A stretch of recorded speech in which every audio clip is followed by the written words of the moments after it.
Archives of Prasar Bharati presents the timeless treasure of golden era. This is a natural corollary of as a question. Depending on the answer, you gave it very wonderfully well. Our people lack enterprise and don't have courage to take risks. Is this statement correct? Well, I think it's an observation, and I'm not going to challenge anybody's observation. All I'm saying, courage also requires environment. You should not be courageous at the wrong place, or no courageous at the right place, you see. So the environment, then it has to be a group effort. For a region to be less entrepreneurship than region, it is a teamwork. You can't pick up just someone like that saying that because you are an Oriya or a Bengali or so and so that you don't have entrepreneurship. Well, I'll tell you, this concept has now reached international standard. Even when I was working in states, people found out about how lazy Oriyas are.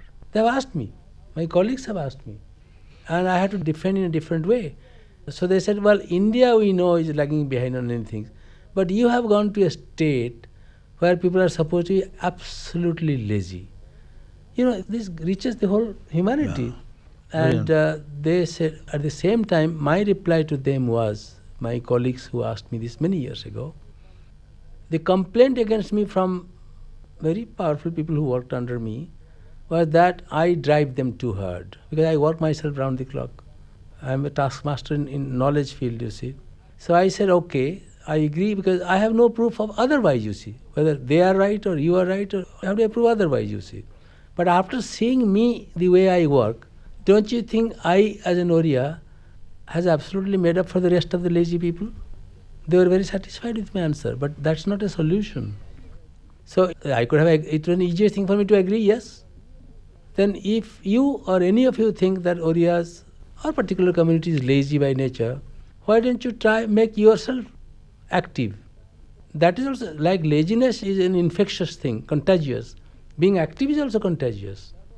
People who have not learned dancing at all, when they find 20 youths are dancing, automatically the steps come, you see. Very easy to observe and make a comment.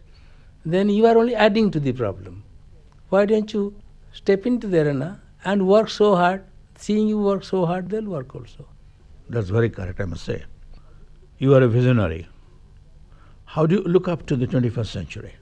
I have told you privately, because I, including the word visionary and many other things, I coin my own words. I don't take quotations from anybody else, because my mind is so working out so many things, I have no time to collect somebody else's coinage of words. That's right. And my coinage of visionary, as I have told you, a visionary is a person who has special dreams, which goes beyond his and his family's requirement or immediate requirement. But if that visionary doesn't have the capacity to implement even a very small part of his vision is very large, isn't it? Then the visionary becomes an hallucination himself. So whether it's a 21st century or 27th century, visionaries were there all the time, from Satya Yuga to until now. As I can assure you, we say this Kali Yuga is all the horrible people are here. Only bad people, only demons, only Asuric people. You read your scriptures, Vishnu in different form was fighting with Asuras from Satya Yuga also. Satya, Treta, Dwapar. So century makes no difference. True. Visionaries will be always there. But what percentage of those visionaries are implementing a small part of their vision is important. And I think 21st century is going to be different than 20th century, because now the younger generation are trying to take control of the situation. In our society, particularly here, the older generation, in the name of doing everything for younger generation, are doing just the opposite unknowingly. So I have advised the younger generations, even in those who are 8th, 9th, 10th class, I address them, you take care of the older people. They have failed and they are saying they are working now for your interest, you see, whatever they are doing. It is just illogical. Like in pollution control, they are teaching now people of 9th, 10th class of all schools, and those stood first, second, they bring it to me to interact with me. And older generations has, in your organization, set standards to examine them. I go through that quiz. I find this 10th class students have more knowledge, because they are up to date, you see. They are more active. So I said, instead of they helping you for younger generation, because if they helped you, why the environment is like this? They are the ones sufferers of the environment. and they couldn't solve it. They made it worse, in fact, from generation to generation. And now they say they are going to protect the next generation. Somebody who has destroyed your field altogether, he said that he will give you the best paddy from that field, you see again. His own field he has destroyed, he couldn't do it. So I said, you take care. You know, learning about how to keep things clean and all that, 7th class student know as much as a PhD will know. You take care and help the older generation. Reverse the trend. So if my advice is very innovative, very out of step, I insist it, you see. But I think it's so I'm hoping that this century will be better, 21st than 20th, because the younger generation is now coming forward to take charge. Yes, that's very true. In every field. Very innovative as well. Given the Indian scenario, how do you, Dr. Ponda, look at the quality of life and the quality of individuals in the days to come? In fact, the quality of life is already rapidly improving in India, particularly in the professional levels, in a large way. Dr. Pandya, don't you think we are under the grip of too much of consumerism, which make us run after the material positions? Well, consumption is bound to grow, population is growing, and you have to cope with the time. Whether you are making the right use of the all items available, all luxuries available, you can all, for everything in the life, there is at least two answers you can find. One is right and one is wrong. That's the minimum two alternatives. Now, if you have surplus of food, surplus of luxuries, surplus of everything, if you consume in the right way, it really gives an impetus to the economy. For example, excessive consumerism can be misinterpreted also. When I was a student in the States, I found there are coffee drinkers. And when I go to cafeteria, there is nothing to stir. You see, there's a coffee, there is a big glass pot where they just pour sugar like that. And they don't even stir it. They put half cup of sugar to a coffee. They drink as long as it tastes a little sweet, they let rest of the sugar, they leave it behind. So when I said, what are you doing? You are wasting so much of sugar for a cup of coffee, whereas poor countries, they don't get sugar at all. But for their economic growth, even the students knew, if they stop using that excess sugar in each cup, there will be so much of excess sugar in the country that all will go bankrupt and their economy will fall through. So if there is surplus of something you are getting, product or facilities, you export it or you make the proper use of it. But stopping consumer demand is not the right way for economic development. It's a normal desire of everybody to have more of everything. You are a scientist and an industrialist too. You deal with matter and metal. How is God for you? Well, each time I'm saying I can reframe your question.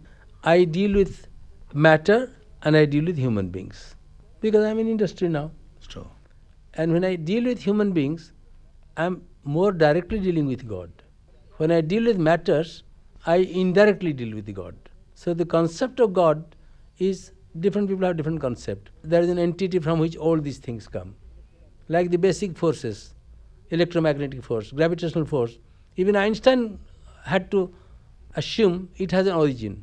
It has come from some source, you see. So I am dealing actually indirectly, directly, same entity again. The concept of an entity or a creator or a God. That unfortunately none of us can avoid, whether you believe or don't believe. Suppose many people don't believe that Einstein, but the source doesn't go away. There is an entity. The fact we are all subject to gravitational forces, and Einstein, the creator of this concept, believes there is a creator. Like Stephen Hawking is saying, all other things also have a creator. Now just because I don't believe in there is a creator, then gravitational force should not affect me. Try it. How you can be out of the gravitational force? that's true. That answers that. Exactly. Whether I believe in God or don't believe is immaterial, isn't it? But what the Creator has created, if I can live without it, certainly I will not believe Him. I said, oh, I may not believe, it doesn't matter. Can I live without it? Can you go to the space without, because your gravitational force will become so light that it will blow out completely in few seconds, you see. So you are subject to gravitational force. What you are saying, I believe in the gravitational force, even scientists are saying, but I don't believe there is a creator for it. Then, okay, then I ask the second question. People are not so intelligent, because these are very unintelligent questions to begin with. Not that you are asking, because also very learned people ask. I don't believe in existence of God. What is the proof? Now, suppose there is no existence of God, logically it follows that you have come from somewhere. All right. There are some people who also don't believe in the existence of the Father also. Either they don't know or knowingly they don't believe for some reason. That doesn't take away the concept that he had a father. Yeah. So if Father is such a reality who has created a very little world of your family, how do you get away the concept there is a creator? If your Father would have created the whole universe and you still didn't believe, then I think your Father will remain the universal creator and you will be dumped to wherever there are other places also in the universe. This is very true. So I don't have much dispute about believe or not. You don't believe anything. I don't believe in taking alcohol. What, it makes me a good man or bad man, I don't know. But I don't believe in alcohol. But the fact remains, those who take alcohol, they will behave in a particular manner if they take in excess. That remains. So because I don't believe in alcohol, if I take 2 bottles of whiskey, it shouldn't affect me because I don't believe in it. How does it make, what difference does it make whether you believe or don't believe? It's true. Very true. Okay. It's a wonderful answer. So I tell you, I interacted with Dr. who is such young age, discussed with the greatest philosopher of our time, That's right. Radhakrishnan, Yes. in Banaras. I was a science student, I was a music student also at the same time, Omkarnath the principal and D.G. Palsukar my teacher, violin teacher. And Professor Radhakrishnan would say, you people don't believe that God exists. Because scientists, I belong to science garb at that time. Because you need proof. I can't touch him, I can't see him, I can't smell him, I can't all these things. He being a philosopher, he'll ask me back. This is Guru Shishya Samparka, he's so much older than me. He says, have you seen your Kelvin's zero, absolute zero? All of you will understand, there is an absolute zero. Which known fact to all scientists, you can never reach it, you cannot never touch it, you can never smell it. Because a fraction of 1/2, then 1/4, then 1/millionth, 1/billionth.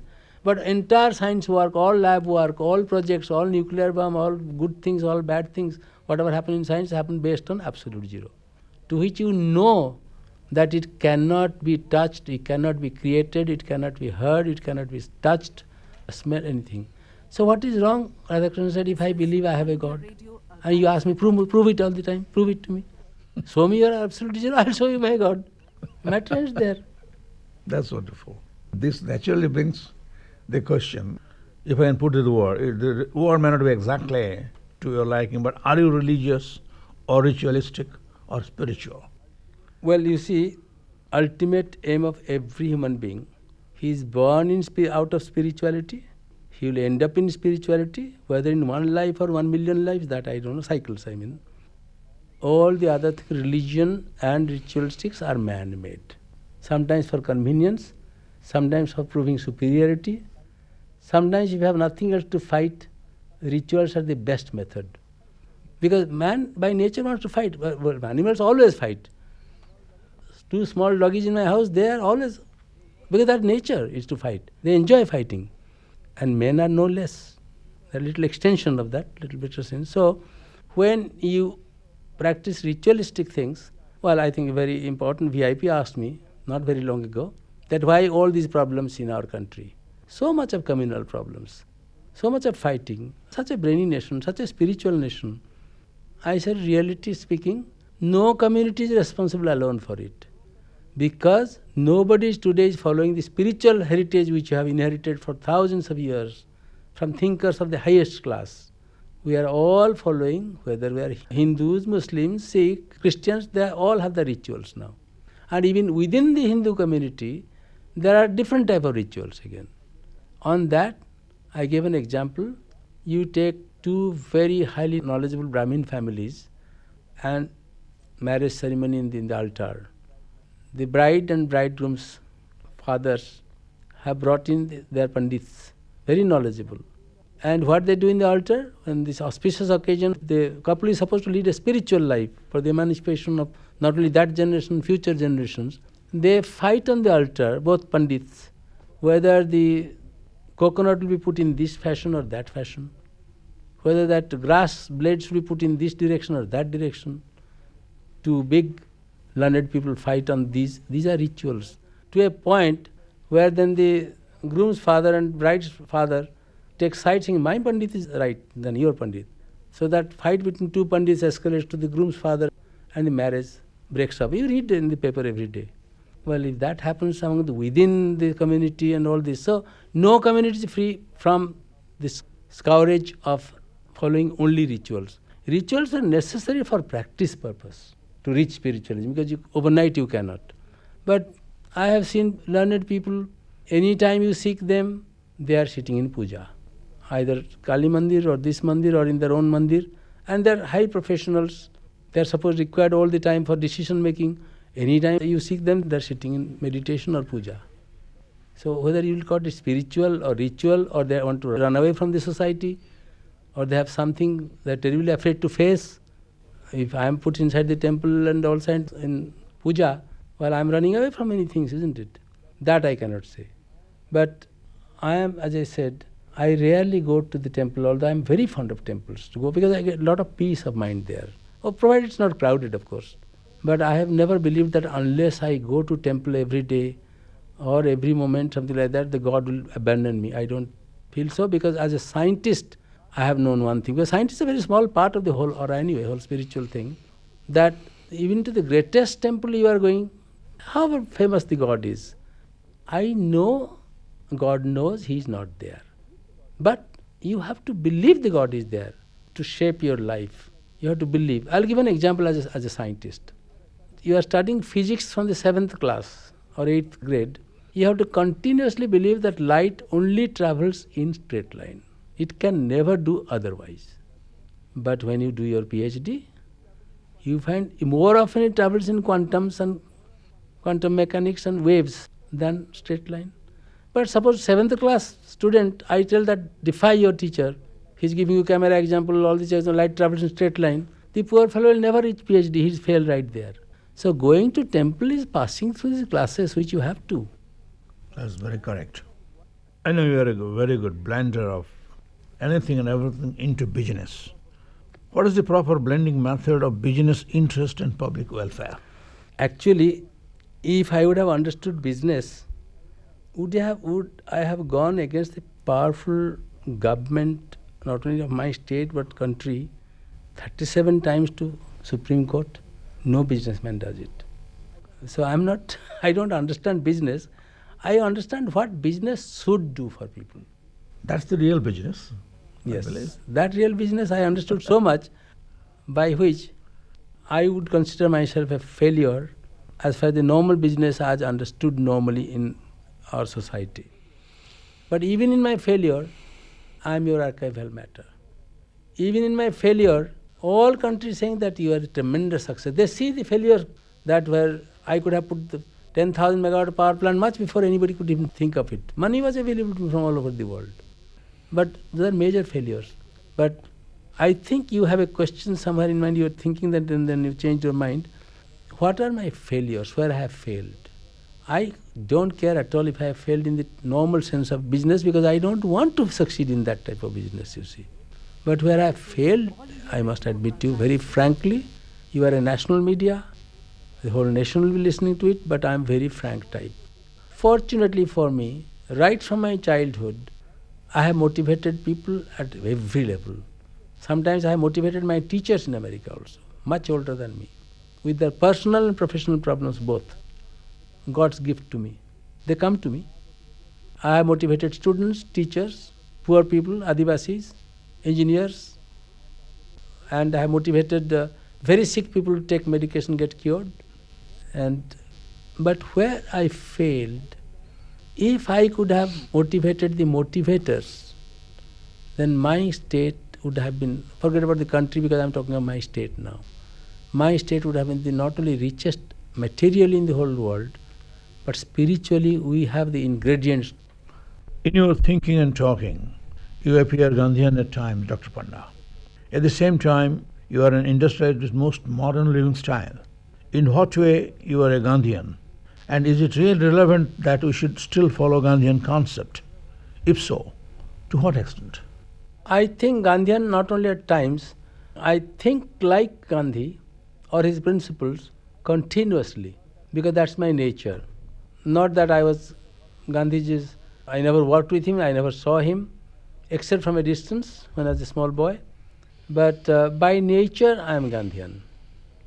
And the proof I can give about myself, although I have read extensively about Gandhiji, written by many, many, many very important authors, and some even in his own words about him.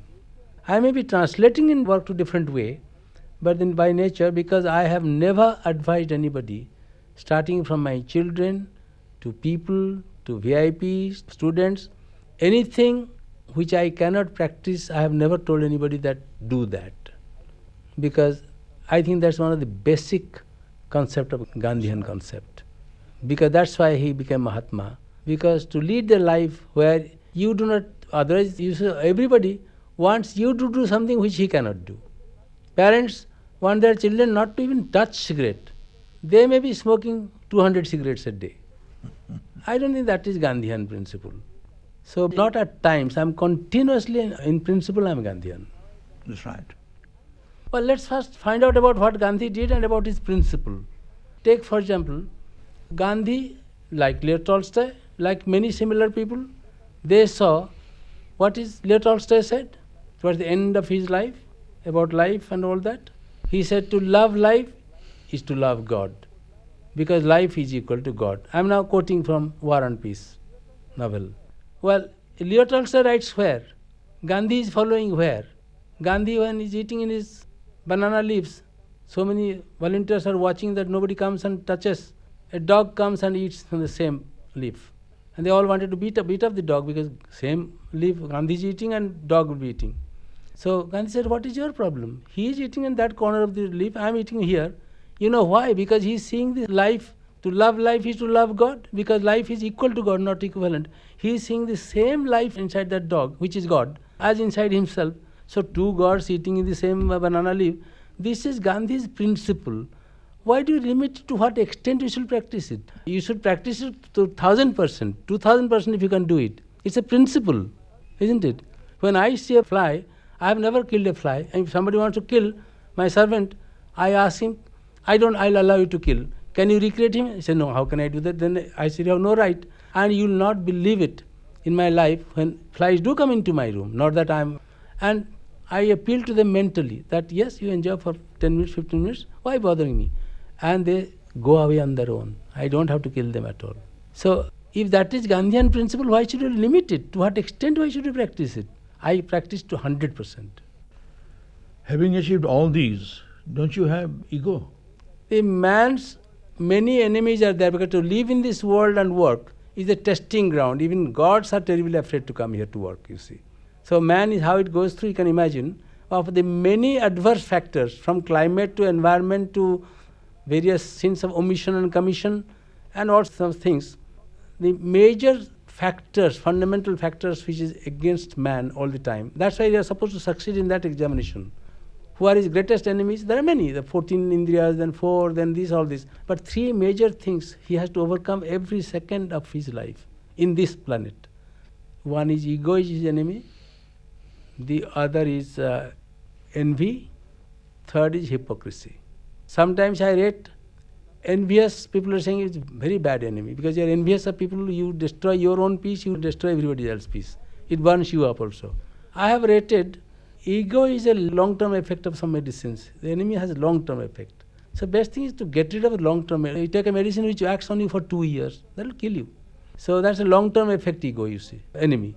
Avoid it as much as you can. Somebody tells me take one medicine for 5, 7 days, 20 days, you don't have to take any other thing, you see. I avoid that medicine. It's an enemy. And it's a very dangerous, because it has a long-term effect on you, you see. Then envy you meet every second to second. You are envy of everything. Somebody is a better student in your class than you. And all sorts of things. And more advanced countries are more envious, you see. Not only the poor people. It's an enemy, really enemy.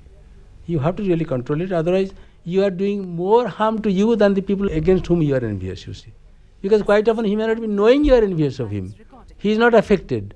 But you are killing yourself every day. You can't sleep, you can't do this, you can't do that, because you are envious of him. But the greatest enemy among the 3, these are the 3 horses of really you have to meet every day. You can't help it. It's part of your life. Hypocrisy. And big people have got over ego and envy, I know. Even big people are finding it to get rid of hypocrisy.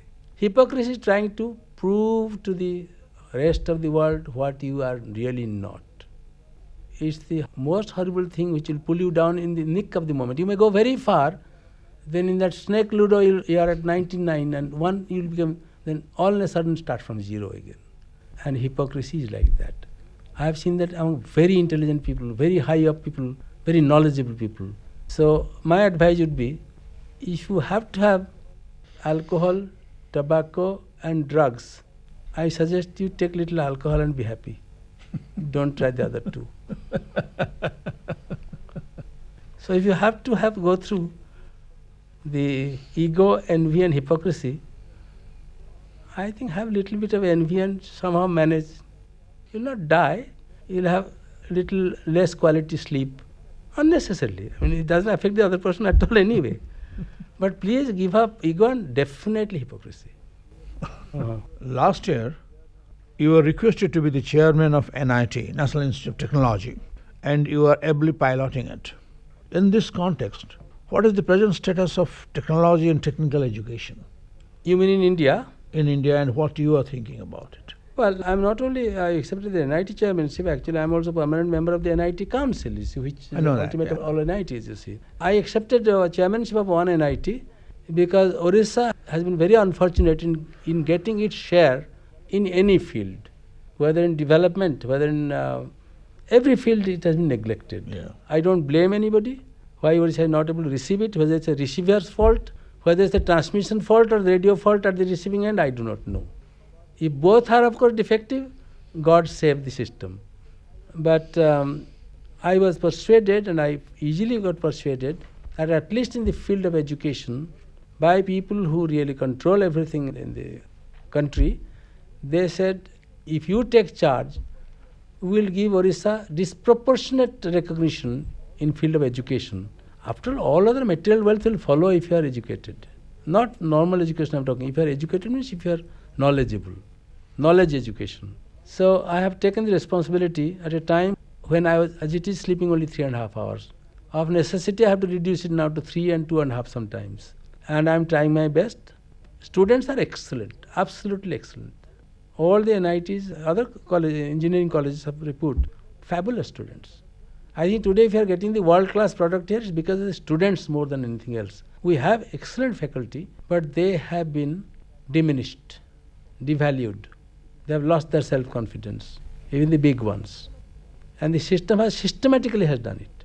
That's why in my very first address, when I declared REC, which is a very well-known regional college, as NIT, which is same as IIT rank, very near IIT, that the teachers are also responsible in bringing their own position down in the society. Because our faculty, teachers are same as rishis of the Vedas and Upanishads time. Because they have themselves accepted, when you refer to a leadership in the society, they are not the leaders. They first put in the category politician, then the bureaucrat, then maybe the engineer, then the doctor. You know, they have put their order in the ladder, you see. I told them, yes, politicians runs the whole show, but not as the ultimate leader, as a conductor of the symphony orchestra. When Jubin Mehta conducts the orchestra, much bigger leaders like Yehudi Menuhin dead now and others are playing, those leaders are playing. And if they don't play properly their respective instruments, God save Jubin Mehta. That symphony will look like the greatest mess in the whole world, you see. You can't sit there even for a minute. So why are you treating the conductor of the orchestra as the leader? Can he play all the instruments? Now, yes, politician is coordinating the whole thing, so he is participating in all the things that is happening in the state. Engineer is producing buildings, facilities, all those things. And scientist is producing all these things, projects I have produced, you see. So doctor is producing this thing, they are leaders in those fields. What are you as faculty members producing? You are producing all those leaders. So you are leader of leaders.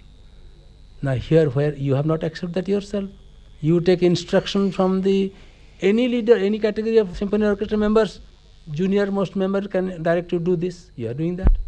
So you are responsible for it. So if I can correct to give them that self-confidence, that you are leader of leaders, things will change rapidly. I am only a catalytic agent.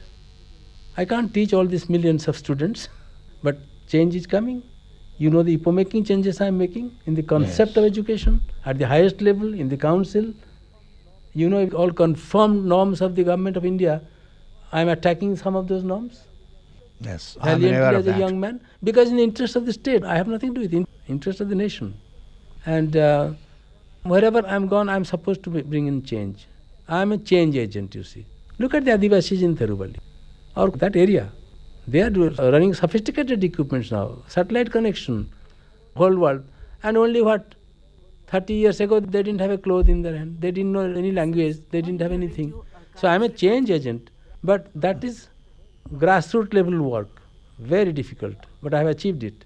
Now I'm trying to work at the head level. Like if you have a pot of water, you are lost in a jungle for 7 days, your whole body is dirty, isn't it? I would have, when I came first from States, I would have in a hurry washed my feet because that's dirtiest, because I was roaming in the jungle, which I did in Koraput district. I find I could have done much better if that pot of water first I wash my head. Not only head will become clean, all part of body will get part of that water, including the feet. So I am handling at a very difficult situation at the head level, you see. Grassroots levels, everybody wants, but that's the easiest thing to work, which I started with. It's difficult, but compared to when you try to correct the head. So I'm working at the head level now. Whether he's a teacher, whether he's leaders, I'm working with the leaders. Dr. Panda, you have seen the entire globe very intimately. What is your concept of a global man and a global village? It is a very nice memory for me that when I was here, normally as I have not accepted all very eminent people as my Diksha Guru, but there was one gentleman, Navjot, in Pondicherry Ashram. And I wanted to visit ashram out of curiosity. I never saw before.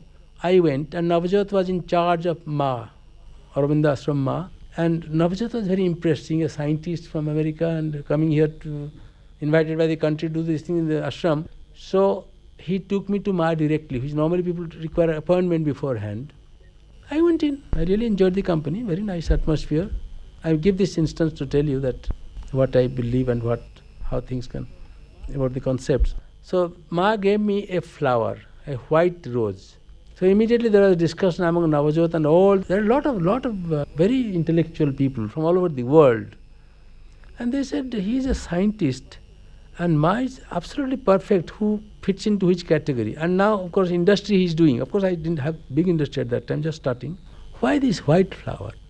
So Navjot told me that I'm afraid I have to tell you what Ma's analysis cannot go wrong. You are temperament neither in totally science or industry. You are a 100% spiritual person. This is what Ma's flower is indicating to you. At that time I smiled, because if I did only spiritual work, I'll be giving dikshas to all of you. So I had to take it, the advice. But what I'm telling you today from your question number 1, I am trying to find same answer can be given by physics, can by philosophy. By many ways it can be given. There are many ways to a question. I am routing those questions as far as possible through the spiritual content, at least, you see. And the spiritual content will last forever. And you wanted me to leave something for the nation, for posterity. It's not meant for 2 years or 5 years or 7 years. There is no necessity for me. Punarapi janamam, punarapi maranam, punarapi janani jathareshayanam. So when you send it through the spiritual route, at least that rigors of that cycle will be saved off, you see. What is the share of effort and destiny in making you what you are? As far as destiny is concerned, I have probably mentioned already from the beginning, even destiny is under the pre-programming of the entity or creator. Because he is not a normal mother. He is an abnormal mother, because he has created many universes. He destroys many universes and builds again. He is very curious, like a small child. Many of the sun, moon, he is destroying again, building new ones. So many black holes are coming, so many Milky Ways coming. So destiny is also pre-programmed in this thing. Effort. Let me explain. I think we are coming to the conclusion of our thing, more or less. Another. Okay. Effort. I mentioned it when Tejamayananda gave me 4 minutes to talk in a very big religious conference right here, when very eminent scholars, including sadhus, were given only 2 minutes, about 7-8 months ago. Gita Yajna for 6 days. So in my 4 minutes I used very, very efficiently. I'm expert at using shorter time. So I said, we are here today to discuss a chapter of Gita which deals with science. Maybe Tejamayanand ji, his guru was my friend, Chinmayanand ji, has designed for this particular session of 6 days coming that his guru's friend is also present here, that's myself. I am a very close friend of Chinmayanandji. So I said, as scientist, I must give only, because nobody should speak that he is going to start, Chinmayanandji is going to start. So I said, I'll just give a preface, very precious preface. I'll repeat here, I think that will answer your question. And this is for posterity, I must do that. I can repeat whatever preface I told him. I said, this chapter of this will take, now, Lord Krishna will now tell everything, the science of the whole thing to his disciple Arjuna. For 6 days, Chinmayanandji will explain it. But then, why the science? That's because he is talking of he's dealing with human being. Arjuna is a human being, with whom, against whom he will fight also human beings, and for whom he will fight human beings. And God created human beings only 400 million years ago, whereas the billions and billions of years ago, and many other lives. So why human beings were created? To be part of solution of all other creations he had made in this planet, not a part of problem. Solution for environment, solution for other creatures, solutions for this earth, solution for everything. But I have noticed very keenly, both as a scientist and with my spiritual content as a scientist, that man is now becoming a part of the problem instead of being solution. He's becoming not only problem to himself, he's becoming problem to others, to environment, to animals, to trees, and to everything else, you see. So that's why that's why this is necessary now, that the knowledge we must have that why the man is becoming the problem instead of solution. This is the question of effort. Gita is nothing but effort. It's all about karma yoga. It gives reference to Jnana yoga and bhakti yoga, but it's all about karma yoga. So then I said, the Creator created, the latest creation is the human being, perfectly in his own image, but made him only 99.9% perfect, because he has to live in this planet, where he cannot be 100% perfect, then otherwise you will be in Swargaloka or Chandraloka or something like that. He has left the 0.1% to be bridged, to become one with the Creator by his own effort. This is the answer I am giving. So our effort is essential as long as we are in this world. But to make this effort, many Devalokas, Chandralokas, Dhruvalokas, they are praying, oh God, send us little bit for some time to earth. Because they are in Lokas, they are fixed. They cannot go down, they cannot go up. They are 100% perfect for that plane, you see. But it doesn't have the punch, it doesn't have the pleasure of that you can make yourself God by just 0.1% effect. He has already made 9.9% with you. But what I have noticed, even this 0.1%, we are not doing it. What an opportunity. We went through the birth cycles to reach the human life, then to human life this far, 0.1. It's like an 800-meter race. You are always ahead in the race. That last 0.1 meter is, oh, what the heck, I have done it already. So you don't get the prize, do you? That last 0.1 centimeter also will defeat you. Why we are not doing it? And what is happening? Now, by not doing, you will not stay at 99.9%. They have come down to 40%. Gradually it becomes 99 like that. If you are not progressing, you will not remain still. You are going behind. Because it's all moving. It's a dynamic state of affair. This universe, this planet, part of it. So effort is necessary. Even though you are predestined, pre-programmed, everything, but as long as you are in this planet, that effort has to be combined. That's why even scientists said, even Einstein said, such a genius brain. No brain they have found yet, such a genius. From analysis later on, he said, all my genius is 90% perspiration and 10% inspiration. He had to make 90% for a genius brain. But how can you get rid of effort? Your very purpose of being created here as a human being is to make effort for every single issue. But that's only 0.1%. I had an accident in my eye. I have perfect eyesight. I don't need any glasses. Minutest letter I can read. I can see the veins of the leaves from any distance. My children need, I don't. And somebody made an experiment by mistake, seeing such powerful eye, and made me blind. All over the world they said such a beautiful eye has lost, and powerful optic nerve, powerful everything. Finally a lady who is heading in Moorfield Hospital, a Swiss lady heading Moorfield Hospital, which is Mecca of eye hospitals in London, she said, I will do it. Because I have also not seen such perfect eye system. And she prepared everything in her own, because they have the license to do it in the hospital itself, only one. British government's Mecca of all, Americans come there also. And when she put on the cornea, and she had no implant because she allowed my immunity to build up the cornea, but under her guidance, her everything, I asked her, thank you for taking so much interest for a foreigner, but have you given me same quality of eye, he said, it's very difficult to give your original eye because it's very difficult for man to create what God has given. I said, have you given the same type of eye after recreation which you did with your effort, the best in the world, same as you would give to your queen or to your prime minister? She said, yes, even more, because I have taken a liking because of work you do, not because for money I am doing. But even she, who doesn't know anything about our scriptures at all, said, look, I have made your eye very difficult, never in the history anybody has done before me, 99.9% perfect, like your original eye. But if you maintain it, your responsibility is 0.1%. It will become like your original eye.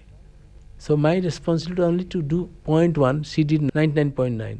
If I am following her instructions so thoroughly, because it's my eyes involved, isn't it? And I don't need any specs. I'm beautiful in my eyes. I enjoy life in a bigger way because the eyes are the window to the brain and window to the soul also. Hence, you see, what could be more important than eyes?